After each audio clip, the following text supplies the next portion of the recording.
Welcome to Ignite Your Confidence for women in leadership who want to speak up and stand out. I'm your host, Karen Laus. Here you'll get all of the tips and tools that you need to stand out with unshakable confidence. Let's dive into today's episode. Today, we're talking about how to negotiate with confidence, which is one of my favorite topics of all. And I think back to when I was 6 years old. My dad gave me a few dollars at a flea market, and he said, "Go have fun, but never pay full price." And at that young age, a whole new world was opened up to me. And I went, "Oh my gosh, this is amazing." Well, I maybe didn't say that at the time, but I remember being in awe that you could actually negotiate. I didn't even know what negotiation was, but I knew that my dad was very frugal. And I knew that if that was possible, that I would have more dollars to do other things if I could get some of the things that I wanted cheaper. So that was such a huge world that opened up to me around confident communication. And over the years, because of my dad, I learned how to ask for what I wanted at a very early age and have the confidence because I believed that it was possible.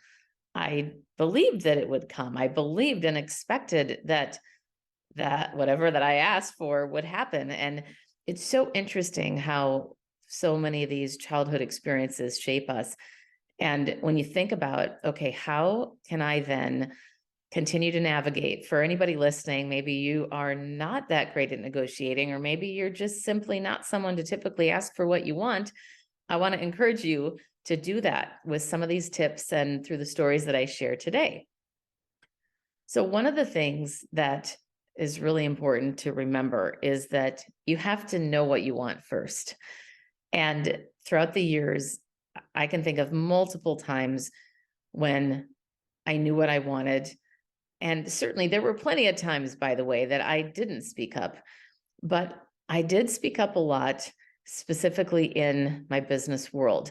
I had more confidence in the business world because the way that I grew up is that you were valued based on what you produced, not necessarily just for who you were. It's not like somebody said I wasn't valuable for who I am, but the way things that are modeled to us, we make decisions based on those experiences, and those beliefs lead us to the actions that we take.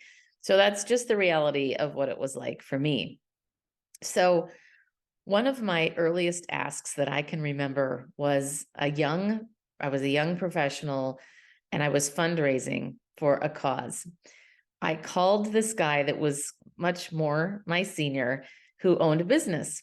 And I remember saying to him, and I had a relationship with him already. I had met him at one or two networking events. So I called him up and I said, "Hey, so-and-so," I won't tell you his name, but "Hey, so-and-so, I'm doing this thing. I feel like it'd be great for you to get involved. Here's why." And the thing I remember most was his response to my ask. But first, I'll tell you my ask. When I said, "Okay, so what do you think? Would you like to donate X amount of dollars?" And he said, "Wow, Karen, going right straight for the ask, aren't you?" And that made such an impression on me because I was thinking, well, what else would I do? So it didn't occur to me that I wouldn't ask directly. But I have also come to learn that many people in the business world do not make direct asks. They are passive, such as, "If you're interested, let me know." Why not simply say, "Are you interested?" I even did this the other day with a friend for Thanksgiving. And I know that this episode's going to come out later than this, but I remember saying, well, if I knew she had plans. So I said, "Well, if you're around later and you want to come by, we'll be here." And she kind of went, "Okay," but nothing came of that. And if I had said, "Would you like to come over later in the evening after your Thanksgiving plans? Because we'll be here and we would love to have you," that would have gotten an actual answer, whereas the other one doesn't get an answer. So be careful, especially for those of you that are in sales. Be careful about saying those direct or those passive asks. "If you're interested, let me know," or "If you think this would be something you might want to do or purchase at some point, let me know." That's not going to get you very far. We've got to make a direct ask so that people can actually respond. One of the things that I want to remind us, besides knowing what you want, in the second part here, is to know that it's all about relationships.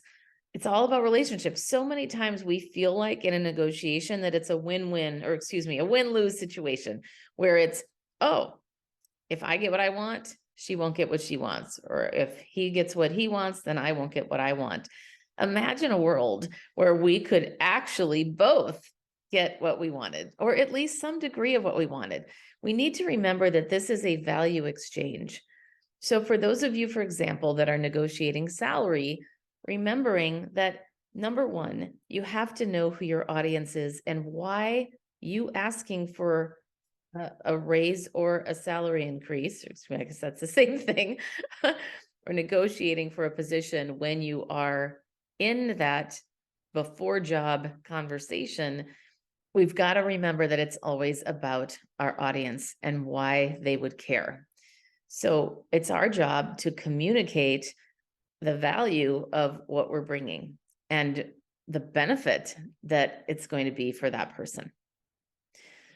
So those are some things to keep in mind in advance. And a lot of people don't do their due diligence. They don't sit back and really think, what is it that would matter to that audience?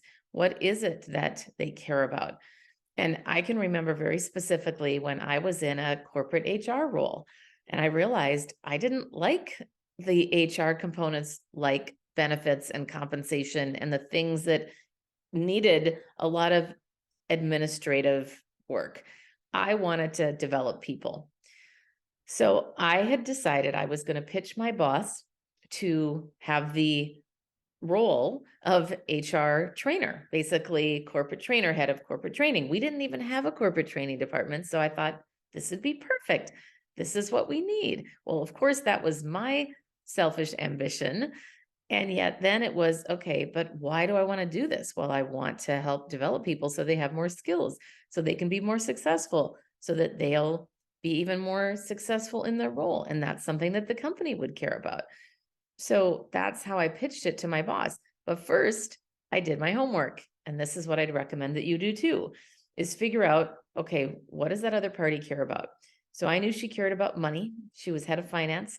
I also knew that she cared about the employees being motivated to be productive. And she definitely cared about me. So what I did is I wrote up a whole job description in great detail around the responsibilities that I wanted to have. And I went into her office and pitched the idea, and she ended up saying yes. Now, what I will tell you is that it's also important to remember that with oftentimes when we get things that we want, there's always a price and a payoff. So the payoff was, yay, I got what I wanted. But the price that she warned me about was, okay, if you're going to do this, I need to hire someone else for the essential HR components, like people getting paid. So if we have to lay someone off next year, you've got to be aware that it's going to be you, not the other person. So I want you to make sure that you're prepared for that. And that was very helpful information for me to hear. And I was prepared for that. And I did get laid off a year later, but I was ready for it then. So this is also something to keep in mind. Okay, what is it? Think about this, making a list of what are all the things that might happen. The positive side is as far as the successful, like where is this going to take me? How is this going to be great for me? But then also, what are the things that might be the fallout potentially? But we're always weighing those two. We've got to decide what's more important. And for me, that whole year was incredible because what happened was this was right before I first left corporate back in 2003. I was laid off in August of 2003. So the year before, I was very strategic. I spent that whole year planning out these hour-long trainings on how to give and receive feedback, how to present yourself, how to deal with time management, stress management, or how to deal with the challenges of time and prioritizing your time. And all of these things were incredibly helpful because not only did it serve the audience, it helped me to catapult into leaving the company and having all this experience under my belt. I did a lot in that year. So keep in mind, we've got to be clear about what we want, know our audience, and also know the benefits of how that's going to help them. Another story is when I was negotiating for, this is actually one of my favorite negotiation stories because it was before I left my corporate job in 2020. It was March, right before COVID, when a large client had sealed a deal with me to coach one of their high-level employees. And I was very content, more than content, and excited about the fee that I asked for and that I got. It was more money that I'd ever made before for a coaching engagement. And I was thrilled. Well, of course, COVID happened. They decided against it. And then I did the other thing that I recommend in general in life, which is consistent and kind follow-up. Kindly following up over time and making sure that people don't forget about you. Well, I will tell you, this one tested me because every few months I would reach out, because the truth is we could have done the coaching virtually, but obviously everybody was trying to pivot during COVID. And I had almost given up about a year later.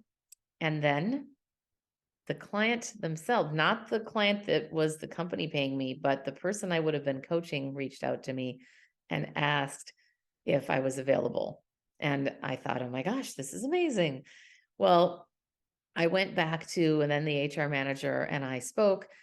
And I remember going back initially before speaking to the HR manager and looking at the contract and thinking, wow, it's been over a year later. I wouldn't even package it this way anymore. I would charge almost 3 times as much now. And I thought, how am I going to approach this? Well, I just decided to approach it and ask. And would you know that they came back, no questions asked. But I made the case. I made the case for why I was charging more, that I'm in more demand now, and that I have found that a longer engagement creates sustainable changes much more than the engagement that I had initially proposed. And that leads to the benefit for the company that this person is going to be even more productive for the company. They're going to be even better at their job, all the things that would be happening as a result of my coaching with that person and doing it longer. Because I said basically in the letter that I sent to them when we had a conversation also, but it was that what I've come to continue to learn is that people making changes takes time, intention, and support. And if we don't have that, we're not going to be as successful. And I want this person to be successful. So that's something to keep in mind. The more we can make our case, the better it's going to be. Another example was a deal that I made sitting on the stairs of a loading dock. Sometimes you just don't know where these deals are going to be made. And, and I remember this was a coaching gig as well for a large company. And I was being considered to be coaching one of the C-suite executives. And the HR person had asked me, and she and I had a great connection. And then I said, well, why don't we talk about my fees? Would you like to hear those? And she said, yes, of course. So when I leaned into the fee, I asked for more than I had ever asked for before. And I said it and I thought, oh my gosh, I can't believe I said that out loud. And then she paused, as often happens after you say a price. And this is also my tip to you to remember, pause and let the silence sit there for a moment. Let the silence sit there. If after a couple of seconds, there's no response, what I recommend is that you say, how does that land for you? And that's exactly what I said to her. Then she said, well, it's quite a bit more than we were looking at with other coaches. And what I said back to her was something that I hadn't thought of before, but now I recommend it to everyone. This is all about claiming your worth. I said, I recognize that I'm higher than most. And let that pause sit there. It would have been so easy for me, and I see this all the time with people, to say, after she had said, "Well, you're higher," to say, "Oh, well, I could negotiate. I'm happy to negotiate if you'd like. You know, it's fine. I could take a lower fee." I mean, all these things. But part of owning our worth and advocating for ourselves and being confident is to essentially own it. And by saying, in this case, what I did, I recognize I'm higher than most.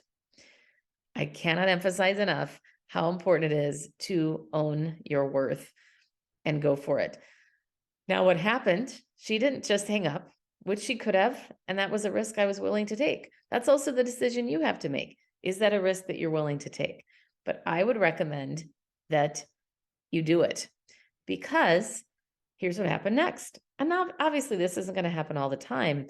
But what happened after that was that she said, because when I said, "Would you like to proceed with me submitting a proposal, or is that unrealistic based on my fee?" And she said, "Oh, no, no, submit the proposal. Of course. I still want you to talk to them. And I'm a big fan of, if things will work out, they'll work out." And in the end, I ended up getting the engagement. So it was really great. Now, being totally honest with you, I didn't get the full amount, but the HR person was very gracious in saying, "Here's what I have." And it was just a little bit less than I asked for, and definitely more than I had made in the past. So you never quite know. And the other thing that was incredibly respectful, which you don't get from every party usually, is that she had said, "Here's what I have financially. What do we need to scale back based on your services?" So these conversations, again, when you have the relationship, it's so powerful. One of my other favorite examples that speaks to the relationship is someone that was considering me as a speaker. And I want to tell you, another tip that I recommend is, in the beginning of the conversation, to lay it out. So many people are afraid of bringing up the money part. We can't be afraid of this. We've got to lean into it. It's factual. It's what people know. There's a price, there's a value exchange. So it's okay. You don't have to hide behind it. So what I did in this conversation to set it up, and this is what I'd recommend for you too, is I said, "Well, I really want to learn more about your needs and what you're looking for the event. And then we'll talk about my fees. How does that sound to you?" Boom, right up front, saying it right up front. That's going to be critical. So the thing I'd recommend there is to say that, and then get to know them. Ask questions, be curious. And that's exactly what I did. And I learned something during that conversation. I learned the power of building the relationship such that then you almost became, because what happened in that conversation is we essentially became partners, because then she started sharing more about the event, and she even shared a little bit about the other speakers and what her vision was. And, well, if we've got this person and that person, and we've got you, or what? And she goes, "Budget wise, I'm not sure if we're going to be able to have all three of you." And simply having that conversation, and continuing to ask questions, be curious, and care. It's really about, are you caring enough about the person and the event to show interest, such that rather than just being so consumed with yourself about your fees or what they're going to think of you and what they're not going to think, and all these things that consume us in our brains, if we can do our best to be present in a conversation, that is going to serve us so much better than being full of anxiety around what we're thinking, what they're thinking, what they're going to say or do as a result. So it can be a little bit challenging, and yet think about care and being present. So as a result of me being present and about me showing that I cared, which I truly do, it wasn't just, "Oh, I'm going to show that I care." I truly do care. And then as we got closer into the conversation, initially she had asked me about what my fee was. And I try to hold off on that to find out about their budget first. But what was great is that, so at the beginning, she said, yeah, what is your rate? And then we got sidetracked in other parts of the conversation, such that at the end, she ended up telling me what her budget was. Well, then I was able to say, okay, well, here's my normal rate is this, and here's what I could do. Or would you like to talk about some creative solutions and how we could make this work? So the great thing about building those relationships is that you've got the trust there, and then they really believe that you're actually caring, your partner, you're collaborating. And that's what I recommend, that you create this win-win environment. And we can do that by being curious and asking those questions, but also standing strong in what our worth is. Because I will tell you, in the past, and especially many years back, my husband sometimes would be, and we lived in a small one bedroom in San Francisco, and he sometimes would hear snippets of my conversations, mostly what I was saying. And he said, gosh, he goes, you're so easy well, he didn't quite say it this way, but I'm interpreting his words of, it's so easy for me sometimes to cave because I love to help everybody. And I would often say, well, whatever you can afford, let's figure out something that will work. And I don't say that anymore. What I say now, with the few people that I can help at a lower fee of mine, is I will say typically, tell me what your budget is, and then I'll figure out from a scalability perspective what I can do. We can scale time or the package. It's a lot more clear to me now than it used to be. And that's the other thing for those of you listening. If this isn't something that you do that often, so it just depends. Are you a business owner, entrepreneur, solopreneur, or are you working in the corporate world? But all of these skills apply to all of the places, because a huge part of this is, are we confident in our own worth? So the other thing I want to share as far as negotiating with confidence is recognizing your worth. One of the things I recommend is creating a celebration portfolio. And that is where you collect all of the great things that people have said about you, either handwritten notes or emails that have come through. And depending upon your style, you could do an electronic version of this or a hard copy version of this. I have both. I have an actual portfolio that I bought at an art store that has those plastic sleeves. So I put notes in there that people have sent me, or cards. And it's a great thing to pull out when you don't feel that confident or you're not quite at the top of your game. Having that portfolio at the ready will be very helpful.